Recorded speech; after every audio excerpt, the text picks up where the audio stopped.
Depending on who you ask, they'll tell you I'm a legend. From YO to the Veil to the Mongo spot on Creston. Always been 1,000, never ever been a lame. Lay a nigga down for these 3 letters on my chain.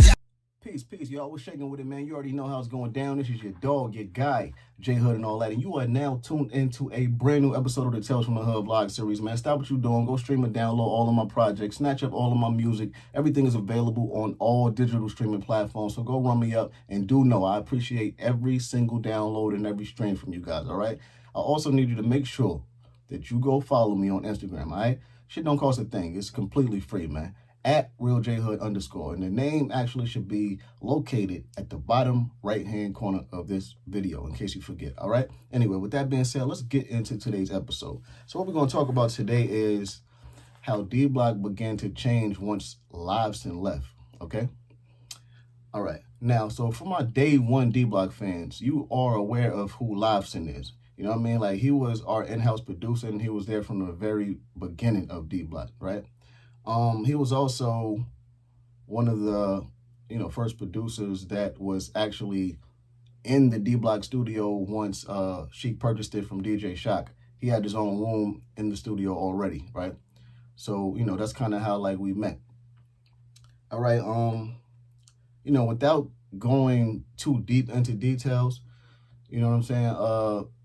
What ultimately led to him leaving was a financial issue. You know what I mean? Like, disagreements with money. All of the things that he was doing as far as his services and stuff like that, I don't think that he felt that he was getting what he deserved. And, I, for one, personally heard him complaining a few different times about different things. What he was doing with the money that he was getting, I have no idea. But I do know that he wasn't, in a sense, satisfied with what he was getting. He didn't think that, like I said, what he was getting was a fair share. He was responsible for producing tracks for us, like The Difference Is with me and Kiss. He also produced Bullets from a Gun. Like, he produced mad shit, so he was dope, man. He had a good catalog with him and all that. He produced mad shit for Sheik, mad shit for SP. So, like I said, like, all the shit that, you guys, like, heard from us early in the game, it's a good chance that he produced a lot of this shit. Like the Sheik mixtape, Year of the Wolf, if I'm not mistaken, he did some shit on there. Like, he was a real dope dude, man, you know what I mean? But, we used to go to his crib a lot, me and my dudes. Like, when we first started ODG, we used to be over his crib a lot. Like, the building that he lived in was like the hip-hop Taj Mahal. And when I say that, I mean because it was like a rapper's dream. You had him living in the building. You had Scram Jones living in his building on a different floor. You had DJ L living in the building on a different floor. You had,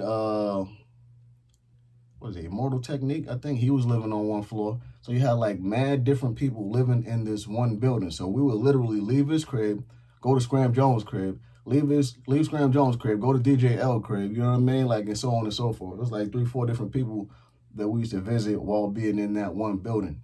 And the shit used to be dope, man. You know what I mean? Like, Liveson was a cool dude, a gun junkie. You know what I'm saying? Like, he used to get twisted. He used to always stay with a beer. And he just used to like to work, man. You know what I'm saying? So, but once he left, though, I seen like a shift.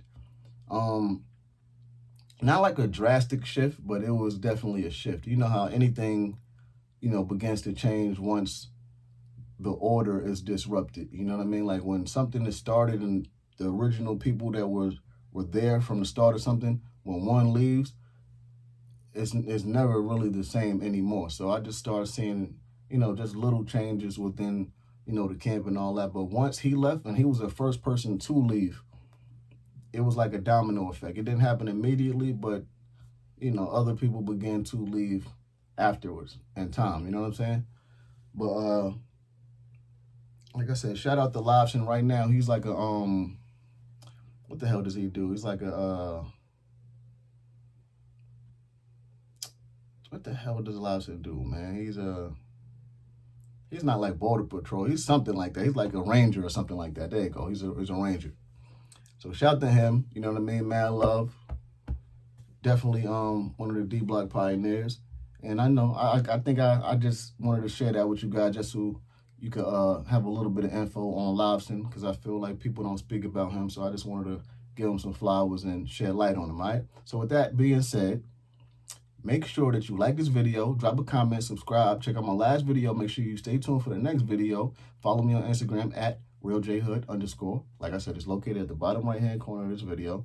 And until next time, you already know, salute 3 times, nigga.